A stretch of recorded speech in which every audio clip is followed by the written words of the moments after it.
찬미예수님, 오늘은 연중제 17주간 금요일입니다. 성부와 성자와 성령의 이름으로 아멘.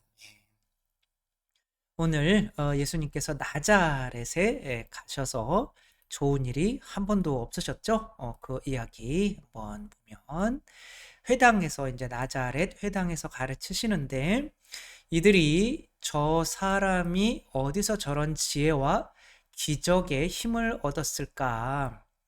지혜라고 하는 건 진리고 기적의 힘이라고 하는 건 은총이죠. 지혜와 은총은 자기 안에서 나올 수가 없기 때문에 분명히 누구한테 받아들인 건데 여기서 끝나는 게 문제인 거죠. 예수님께 빌라도가 심판할 때 나는 진리를 증언하기 위해서 왔다라고 할 때 진리가 뭐냐? 근데 그러고 끝났잖아요. 더 이상 나아가지 않는 게 문제인 거죠. 저 사람은 목수의 아들이 아닌가? 이제 자기들이 아는 것만 이렇게 하는 거죠. 어머님 마리아고 형제들을 알고 누이도 알고 저 사람이 근데 저 모든 것을 어떻게 얻었지? 그러니까 우리가 아는 사람들에게서는 올 수 없는 뛰어난 지혜와 기적의 능력이 있으면 찾아봐야 될 거 아니에요. 그쵸? 그러나 그들은 자기들이 아는 지식 안에서 그냥 한계를 지어놓고 끝내려고 하는 게 문제인 거죠. 그 결과가 뭐냐? 예언자는 어디에서나 존경받지만 고향과 집안에서는 존경받지 못한다라고 우리가 잘 아는 말씀을 하시고, 그리고 그들이 믿지 않음으로 그곳에서는 기적을 많이 일으키지 않으셨다. 여기에 이제 기적이라고 나오지만 지혜도 많이 알려주실 수 없으셨겠죠. 그들이 자신들에게 기적을 하고 가르치는 것에 대해서 인정하지 않으니까 인정하지 않는 사람의 가르침은 의미가 없기 때문에 예수님께서 더 이상 가르칠 수가 없는 거죠. 그 전에도 말씀드렸듯이 그 고양이라고 하는 베르나르 베르베르라고 한 사람이 쓴 고양이라고 하는 것에 개는 부모가 음식 주고 재워주니까 저 사람이 저 사람이 신인가 보다. 모든 걸 나한테 주니까. 고양이는 그렇게 해주니까 저 사람이 저렇게 나를 해주니까 내가 신인가 보다. 이렇게 착각을 하죠. 그러니까 내가 신인가 보다라고 착각하게 할 수 있는 것들을 주면 안 되는 거죠. 그러니까 자녀들이 부모님 감사합니다가 아니라 부모가 어쩔 수 없이 내가 부모한테 짜증내고 그러면 보물을 잃는 거기 때문에 어쩔 수 없이 나한테 봉사하는 거지 라고 하는데도 계속 해주면 이 사람의 교만만 키워내는 것이기 때문에 그런 상황에서는 은총을 내어주면 안 되는 거죠. 여기서 이제 이들의 가장 이제 복음에 나오는 특징은 뭐냐면 알려고 하지 않는다라고 하는 거죠. 이제 은총은 바로 믿음을 증가시키고 물론 진리도 그렇지만 근데 이제 아우구스티누스는 나는 알기 위해서 믿는다라는 말을 했어요. 일단은 믿어야 알게 된다. 그런데 제가 볼 때는 이들은 일단은 믿고 알려고 해야 되는 것도 맞죠. 어린 아이들은 겸손해서 일단은 부모를 믿고 보다가 보면 부모에 대해서 더 알게 되죠. 그러나 알 수 있는데도 노력을 하지 않아서 믿지 못하게 되는 상황이 발생한다라는 게 중요하죠. 이분이 6.25 동란 때 이제 부모를 잃고 강에서 떠내려 가다가 미군들이 이제 구해줘가지고 이제 전쟁 중에 군인들과 함께 살다가 포탄을 맞아서 이 옆구리에 이제 큰 상처를 받아서 사망 판정까지 받고 영안실 냉동고까지 들어가지는 않았어도 아무튼 영안실에서 하루 동안 있다가 이제 깨어난 인물이신데 이철호 씨라고 이분이 지금 이제 노르웨이에서 한국 사람으로서는 처음으로 노르웨이 간 사람이고 또 한국 사람으로는 그 노르웨이에서 가장 큰 부자로 백만장자로 살고 있는 사람인데 이 사람의 일생이 어땠냐? 이제 그 노르웨이에서 이제 치료를 아마 거기는 그런 의료가 무료였던 것 같아요. 그래서 이 치료하던 의사가 다시 살아나니까 얘는 뭔가 생명력이 있구나. 그래서 노르웨이로 보냈는데 치료는 받았는데 제대로 먹고 살 수가 없었겠죠. 이제 거기에서 뭐 허드렛 일을 하고 근데 말도 안 통하고 뭐 그때 당시로 우리나라 사람도 없었겠고 뭐 길거리에서 자고 남이 버린 음식을 먹고 하면서 이렇게 해서는 안 되겠다. 그러고 조금 배워야겠다. 근데 뭘 배우고 싶었냐? 이제 요리하는 거. 왜냐하면 쓰레기장에 버려진 거보다 요리하고 남은 거를 먹을 수 있는 게 자기한테는 더 행복할 거라고 여겨서 그런 이제 요리를 배웠는데 보통 이제 그때 당시 그런 요리를 배우고 싶어 하는 사람이 얼마나 많았겠어요? 그런데 이 뭐 감자 깎는 일만 한 2년을 시킨대요. 근데 이분은 6개월 만에 끝났대요. 왜냐면 이렇게 배우는 거죠. 감자 깎는 것도 그냥 깎는 사람들은 그냥 뭐 감자 2년만 깎으면 내가 또 요리할 수 있는 수준에 올라가니까 주방장에.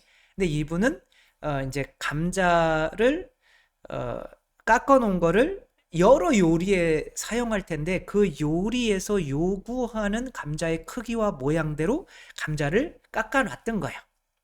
그러니까 이제 이 배우는 거죠. 저 사람들이 원하는 게 뭔지 더 알려고 자꾸 하니까 6개월 만에 이렇게 하고 또 이제 요리 학교에 또 가게 돼서 그 요리 학교에서 또 전교 1등으로 하고 말도 못 하는데 노르웨이, 프랑스, 또 독일 정말 말을 를 거쳐서 요리 뭐 주방장으로서 가장 큰 호텔의 지배인도 이렇게 하고 뭐 그런 거죠.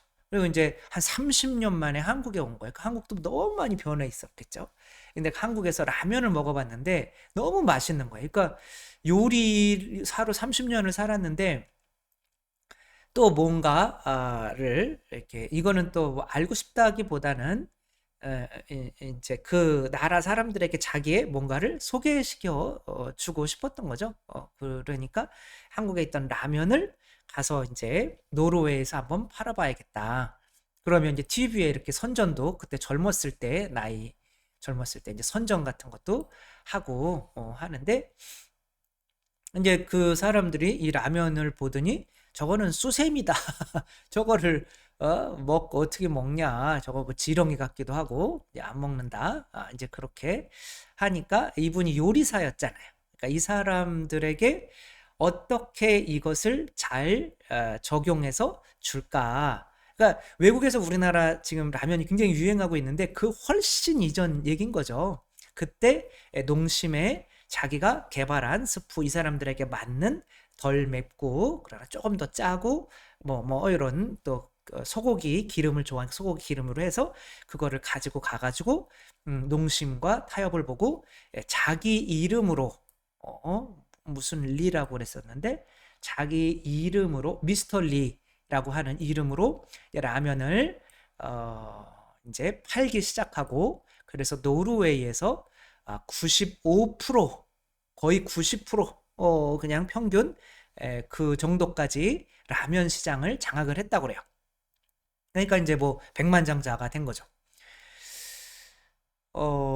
이분이 그렇게 해서 근데 다른 타사 제품보다 3배, 4배가 비싸대요.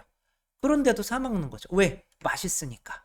그러니까 이분이 그만큼 뭐 하나에 대해서 하고자 하면 뭐 전교 1등을 하거나 요리를 해서 남의 나라에서 남의 말로 시험을 하는데 그리고 또 그거 요리에 대해서 알기 위해서 프랑스, 독일 유학까지 다시 또 하고 그리고 돈도 없는데 유학하려면 본인이 아르바이트해서 고생을 많이 했겠죠.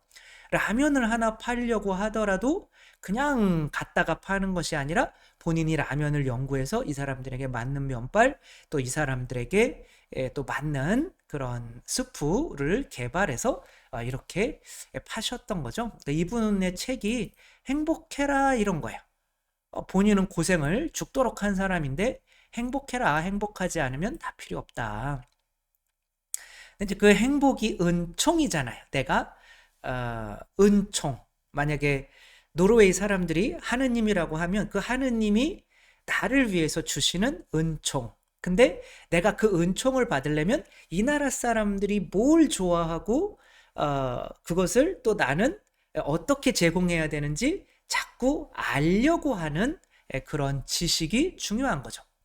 그냥 일단은 믿어. 이 사람들은 나를 사랑해. 그리고 나는 아무것도 안 해. 알려고 하지 않아요. 그러면 과연 행복할 수 있을까요?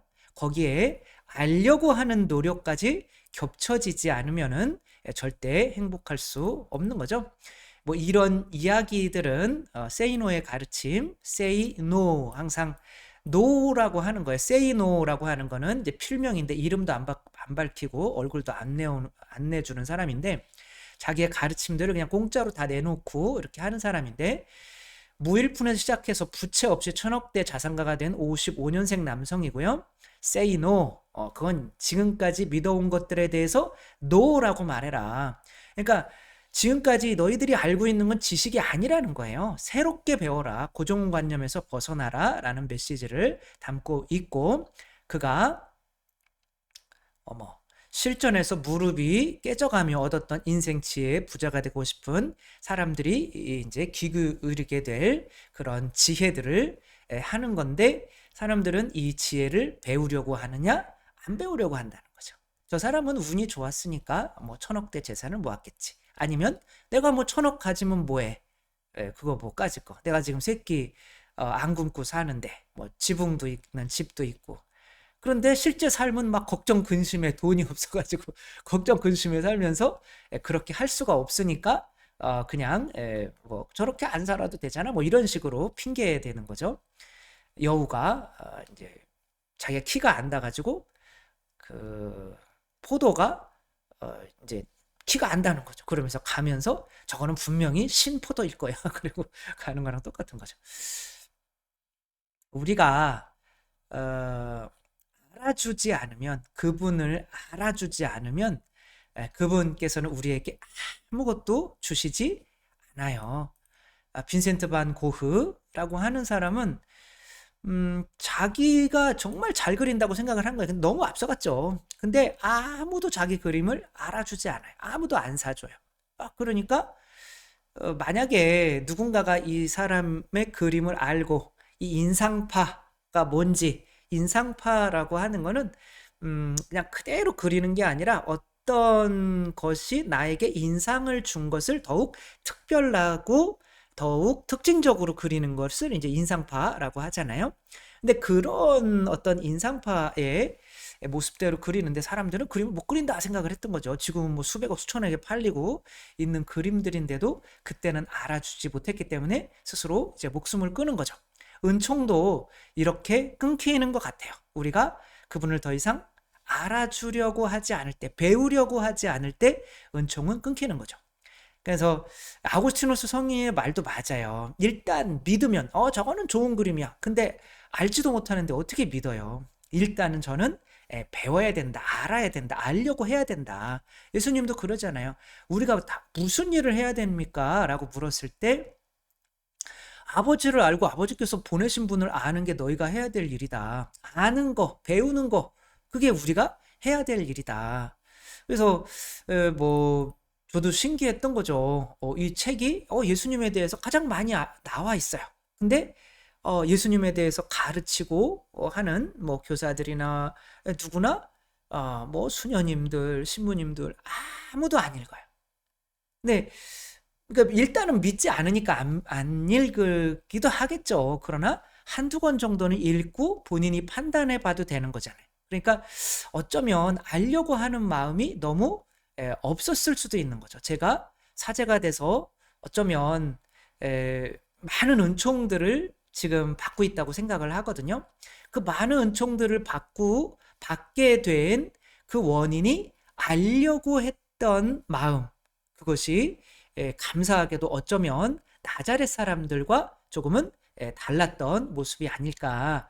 저는 어디서 그런 생각이 왔는지 모르는데 세상에 있는 모든 이치를 다 창피한 이야기이긴 하지만 깨우치고 싶은, 다 알고 싶었어요.